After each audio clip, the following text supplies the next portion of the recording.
Hello friend, welcome to our channel continue study. Friend, आज हम लोग बिहार शिक्षा भर्ती 2023 के लिए प्लेटफॉर्म का न्यू बुक का टेस्ट सीरीज 13 देखने वाले हैं। इससे पहले हम लोगों ने इस न्यू बुक का टेस्ट सीरीज 1 से 12 तक टेस्ट को पढ़ लिया है। आज हम लोग टेस्ट सीरीज 13 देखने वाले हैं।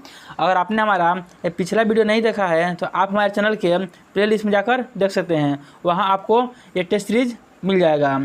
वीडियो शुरू करने से पहले आपसे एक छोटा सा रिक्वेस्ट है, अगर आप हमारे चैनल पर नए हैं या आपने अभी तक हमारे चैनल को सब्सक्राइब नहीं किया है तो 7th फेज से संबंधित महत्वपूर्ण वीडियो पाने के लिए हमारे चैनल को ज़रूर सब्सक्राइब करें और वीडियो अच्छा लगा तो लाइक और शेयर करना ना भूलें। तो चलिए आज हम लोग टेस्ट सीरीज 13 देखते हैं। प्रश्न संख्या 41 से समान अध्ययन के प्रश्न है इस टेस्ट सीरीज में। तो प्रश्न संख्या 41 बोल रहा है, निम्नलिखित में से कौन सा सरल अस्थायी ऊतक नहीं है। तो कॉलन काइमा, पैरेनकाइमा और स्क्लेरेनकाइमा यह सरल अस्थायी ऊतक होता है, जबकि जो जाइलम है वह सरल अस्थायी ऊतक नहीं होता है। तो ऑप्शन बी इसका सही उत्तर हो जाएगा। जाइलम जो है यह जल के परिवहन में मदद करता है, तो इसको भी ध्यान में रखना है।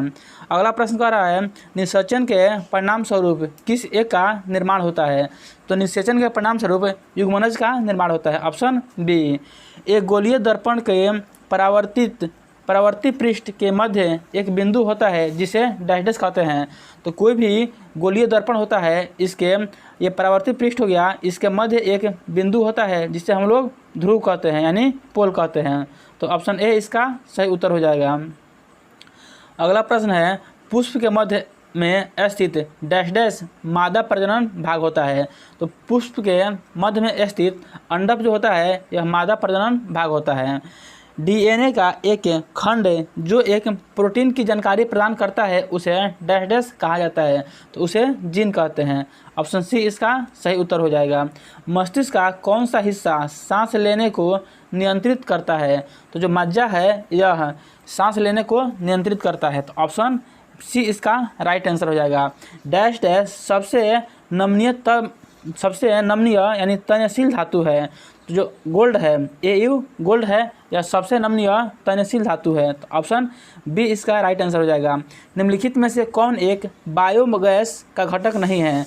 तो ऑप्शन सी जो यहाँ पे दिया हुआ है कार्बन मोनोऑक्साइड, यह बायोगैस का घटक नहीं है।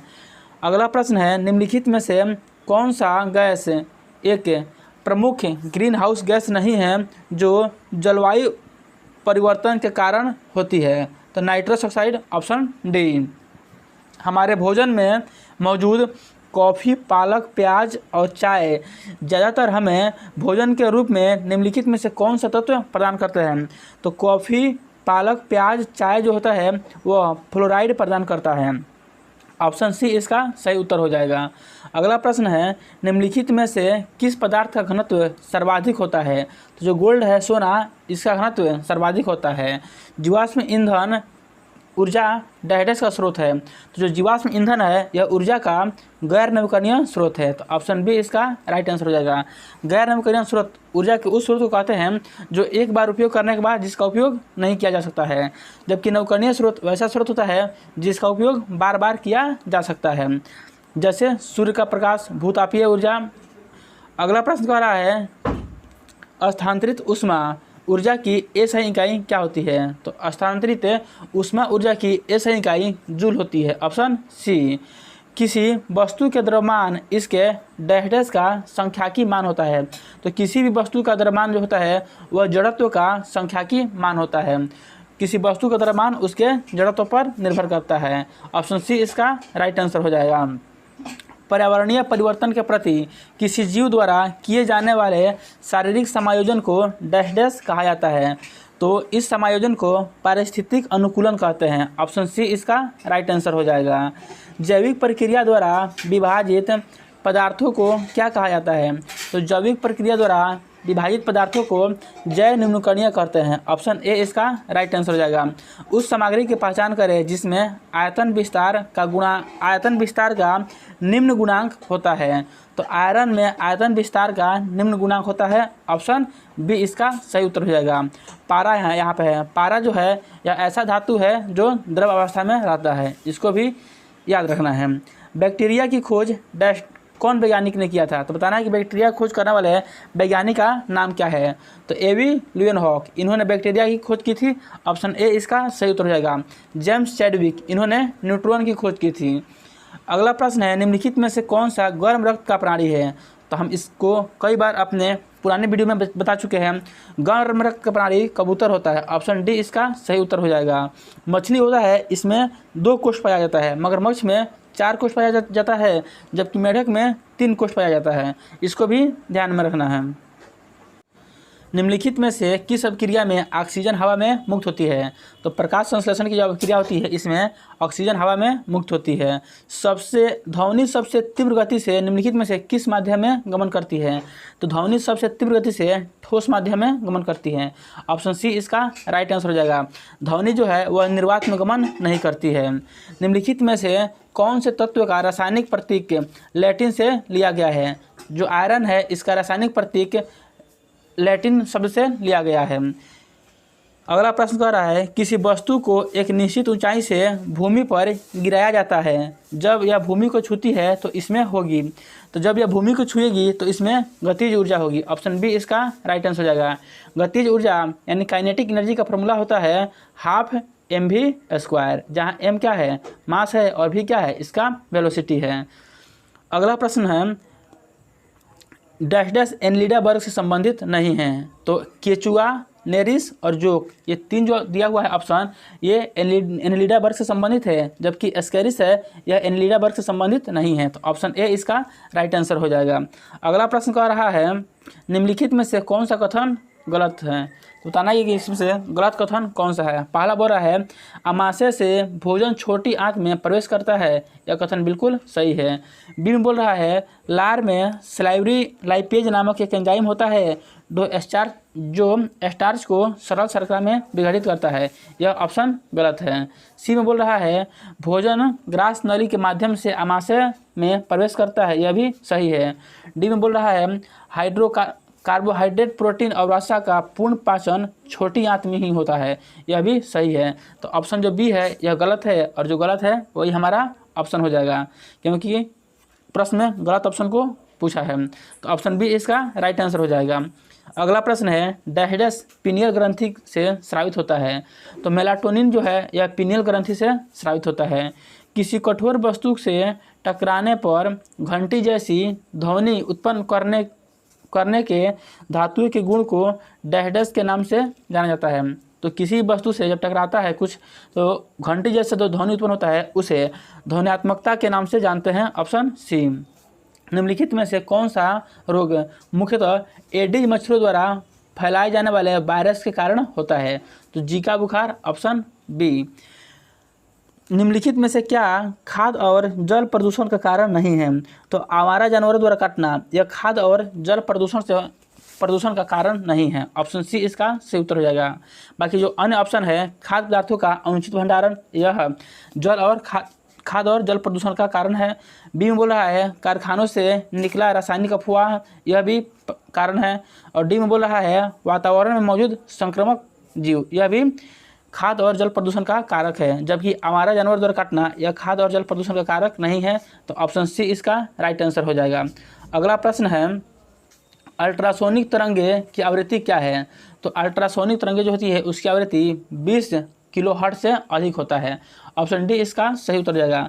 मानव के लिए सामान्यतः 20 हर्ट्ज से 20,000 हर्ट्ज की ध्वनि मानव सुन सकता है। इसको भी ध्यान में रखना है। आपतित किरण आपतन बिंदु पर लंब किरण और परावर्तित किरण सभी डैश डैश अवस्थित होते हैं। तो सभी समान तल में अवस्थित होते हैं। ऑप्शन बी इसका सही उत्तर हो जाएगा। तरुण भारत संघ एक ऐसी संस्था है जो जल के संरक्षण के लिए कार्य करती है। इस संस्था के प्रधान निम्न में से एक है। तो इस संस्था के प्रधान राजेंद्र सिंह हो जाएंगे। ऑप्शन सी इसका सही उत्तर हो जाएगा। यह प्रश्न कई बार सीटेट में पूछा हुआ है। अगला प्रश्न कह रहा है, निम्न में से जल के विषय में कौन सा सही नहीं है? तो बताना है कि जल के विषय में क्या 4 ऑप्शन में सही नहीं है। ए में बोल रहा है जल एक सार्वभौमिक विलायक है, यह बिल्कुल सही है, जल एक सार्वभौमिक विलायक है। इसमें विभिन्न पदार्थों को घोलने की क्षमता होती है, यह भी बिल्कुल सही है, जल में विभिन्न पदार्थों को घोलने की क्षमता होती है। सी में बोल रहा है जल का घनत्व 4 डिग्री जल का घनत्व 100 डिग्री सेंटीग्रेड पर सर्वाधिक होता है, यह बिल्कुल गलत है, जल का घनत्व 100 डिग्री सेंटीग्रेड पर सर्वाधिक नहीं होता है।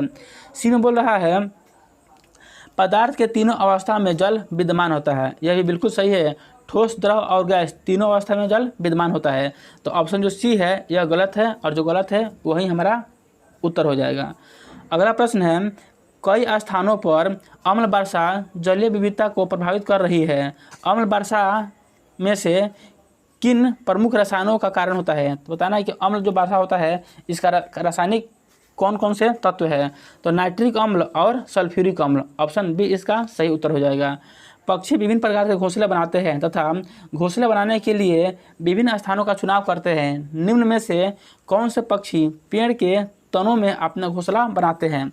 यह सीटेट में कई बार पूछा हुआ प्रश्न है, इसका सही उत्तर हो जाएगा बसंत गौरी यानी बारबेट। अगला प्रश्न कह रहा है ऑस्ट्रेलिया में प्रभंजन यानी हरिकेन का एक अन्य नाम है, तो इसका नाम हो जाएगा विली बिली, ऑप्शन बी। खाद्य पदार्थ वस्त्र जैसे उत्पाद एवं मनोरंजन जैसी सेवाओं को उनके अंतिम उपभोक्ताओं द्वारा खरीदे जाने पर डैश डैश कहा जाता है। तो इन वस्तुओं को अंतिम उपभोक्ताओं द्वारा खरीदे जाने पर उन्हें उपभोग वस्तुएं कहते हैं हम लोग। तो ऑप्शन सी इसका सही उत्तर हो जाएगा। निम्नलिखित देशों में से कौन सा देश क्षेत्रीय सहयोग के लिए दक्षिण एशियाई क्षेत्रीय संगठन यानी SAARC यानी सार्क का सदस्य नहीं है। जो म्यांमार देश है यह सार्क का सदस्य नहीं है। सार्क में टोटल 8 देश इसके सदस्य हैं, टोटल इसके 8 देश सदस्य हैं, जिसमें हो जाएगा भारत, पाकिस्तान, अफगानिस्तान, बांग्लादेश, मालदीव, नेपाल और श्रीलंका। ये 8 देश है, ये सार्क के सदस्य हैं। सार्क की स्थापना 1885 कब 1885 यानी जब कांग्रेस की स्थापना हुई थी उस समय सार्क का स्थापना 1885 में नेपाल के कहाँ पे काठमांडू में हुआ था, इसको भी ध्यान में रखना है। अगला प्रश्न है चोल अभिलेखों में उल्लेखित भूमि की विभिन्न कोटियों के अनुसार डैश डैश को गैर ब्राह्मण किसान स्वामी का भूमि कहा जाता था। तो गैर ब्राह्मण किसान स्वामी की भूमि को बेलन वगाई कहते थे, ऑप्शन ए इसका सही उत्तर हो जाएगा। अगला प्रश्न कह रहा है बाणभट्ट लेखक थे, तो बताना है कि बाणभट्ट ने कौन कौन जो ऑप्शन दिया है इसमें से कौन कौन उन्होंने पुस्तक को लिखा है। पहला बोल रहा है पार्वती परिणय, ये बाणभट्ट द्वारा लिखित है। कादम्बरी, ये भी पुस्तक जो है ये बाणभट्ट द्वारा लिखित है। उसके बाद बोल रहा है हरचरित, यह भी पुस्तक बाणभट्ट द्वारा लिखित है। पंचतंत्र यह बाणभट्ट द्वारा लिखित नहीं है, और रत्नमलिका यह भी उनके द्वारा लिखित नहीं है। तो सही उत्तर हो जाएगा 1, 2 और 3। तो 1, 2 और 3 ऑप्शन ए में है, ऑप्शन ए इसका सही उत्तर हो जाएगा। पंचतंत्र जो पुस्तक है यह विष्णु शर्मा द्वारा लिखा गया है। भारत का पहला मुस्लिम आक्रमणकारी था, तो भारत का पहला मुस्लिम आक्रमणकारी मोहम्मद बिन कासिम था। यह 712 में सिंध पर आक्रमण किया था। बिहार में परमानेंट सेटलमेंट लागू करने का कारण क्या था? तो इसका कारण था जमींदारों के लिए वंश परंपरागत अधिकार में को स्वेच्छा से हस्तांतरित करने का अधिकार, ऑप्शन बी इसका सही उत्तर हो जाएगा। बिहार के कुल भौगोलिक क्षेत्र का वनाच्छादित प्रतिशत लगभग कितना है? तो बिहार में लगभग कुल भौगोलिक क्षेत्र का 17% वनाच्छादित क्षेत्र है, झारखंड राज्य बनने से पूर्व। तो ऑप्शन ए इसका सही उत्तर हो जाएगा। मानसून पूर्व वर्षा जो केरल और कर्नाटक के तटीय क्षेत्र में एक सामान्य घटना है को स्थानीय तौर पर डैश डैश के नाम से जाना जाता है। तो इस वर्षा को स्थानीय तौर पर आम्र वर्षा के नाम से जाना जाता है। तो ऑप्शन सी इसका सही उत्तर हो जाएगा, आम्र वर्षा। अगला प्रश्न है अजमेर इनमें से किस सूफी संत से संबंधित है? तो अजमेर ख्वाजा मोइनुद्दीन चिश्ती से संबंधित है, ऑप्शन ए। राजीव गांधी अंतर्राष्ट्रीय विमानपत्तन कहाँ अवस्थित है? तो राजीव गांधी अंतर्राष्ट्रीय विमानपत्तन हैदराबाद में अवस्थित है, ऑप्शन डी। निम्न में से किस भारतीय राज्य का गठन सर्वप्रथम भाषा के आधार पर किया गया? तो आंध्र प्रदेश का गठन सर्वप्रथम भाषा के आधार पर किया गया, ऑप्शन डी इसका राइट आंसर हो जाएगा। निम्न में से कौन सा देश स्कैंडिनेविया समूह में शामिल नहीं है? तो स्पेन जो है वह स्कैंडिनेविया समूह में शामिल नहीं है, ऑप्शन डी।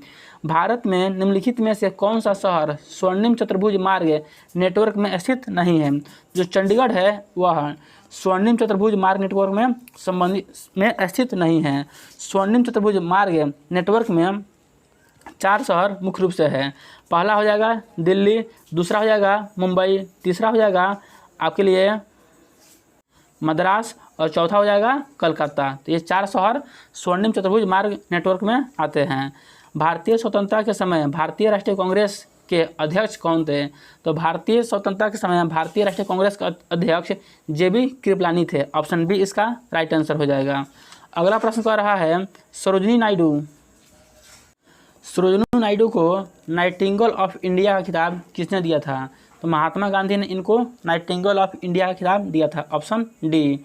भारत में लोकपाल और लोकायुक्त की स्थापना का सुझाव किसने दिया था? तो लोकपाल और लोकायुक्त की स्थापना का सुझाव प्रशासनिक सुधार आयोग ने दिया था, ऑप्शन बी इसका सही उत्तर हो जाएगा। सूची 1 सूची 2 यहाँ पे दिया हुआ है और इसको मैच करना है। तो पहला सूची में दिया है कुछ समितियाँ दिया हुआ है और सूची 2 में दिया हुआ है कि उस जो समिति है उन्होंने क्या सुझाव दिया था और यहाँ पे जो कूट है इससे मैच कराना है। सबसे पहले दिया है बलवंत राय मेहता समिति। तो बलवंत राय मेहता समिति ने त्रिस्तरीय पद्धति का सुझाव दिया था। तो ये जो है 2 से मैच करेगा। तो ये 2 से मैच करेगा, तो ये 2 से ऑप्शन सिर्फ सी में मैच कर रहा है, तो इसका सही उत्तर हो जाएगा ऑप्शन सी। लेकिन हम लोग को यहाँ पे सभी को देखना है। बी में बोल रहा है अशोक राय मेहता समिति। तो अशोक राय मेहता समिति ने द्विस्तरीय पद्धति को दिया था, तो ये एक से मैच करेगा बी का। सी में दिया हुआ है LM सिंधवी। तो LM सिंधवी जो है वो स्थानीय स्वशासन पद्धति से संबंधित है। GB के राव। तो GB के राव है वह प्रतिनिधित्व के तरीके में सुधार से संबंधित है, तो ऑप्शन सी इसका सही उत्तर हो जाएगा। अगला प्रश्न है ब्राह्मणों द्वारा भगवत धर्म को कब सामान्य रूप से अपना लिया गया और वैष्णव धर्म को विशिष्टता से स्वीकार किया गया? तो ये गुप्त काल में किया गया, ऑप्शन सी।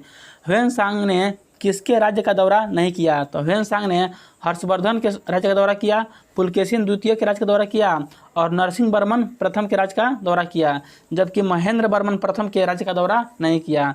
तो ऑप्शन सी इसका सही उत्तर हो जाएगा। ह्वेनसांग 629 से 644 के मध्य भारत में रहा था और यह भारत में लगभग 5 सालों तक नालंदा में अध्ययन किया था। इसको भी ध्यान में रखना है। अगला प्रश्न कर रहा है निम्नलिखित में से कौन अलीपुर बम कांड में शामिल था?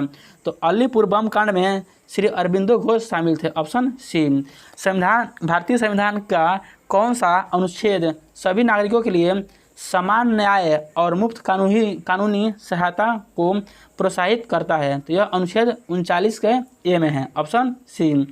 भारत में राष्ट्रीय आय की गणना की एक समस्या है। तो भारत में राष्ट्रीय आय की गणना की एक समस्या है असंगठित क्षेत्र, ऑप्शन डी। मराठा राज्य का दूसरा प्रवर्तक किसे माना गया है? तो मराठा राज्य का दूसरा प्रवर्तक बालाजी विश्वनाथ को माना गया है, ऑप्शन बी। पानीपत की दूसरी लड़ाई निम्नलिखित में से किनके बीच हुई थी? तो पानीपत की दूसरी लड़ाई अकबर और हेमू के बीच में हुआ था, ऑप्शन ए इसका सही उत्तर हो जाएगा। पानीपत की दूसरी लड़ाई जो है वह 1556 में हुआ था, जिसमें अकबर विजयी हुआ था। पानीपत की प्रथम जो लड़ाई थी वह 1526 में हुआ था। 1526 में बाबर और इब्राहिम लोदी के बीच, जिसमें बाबर विजयी हुआ था।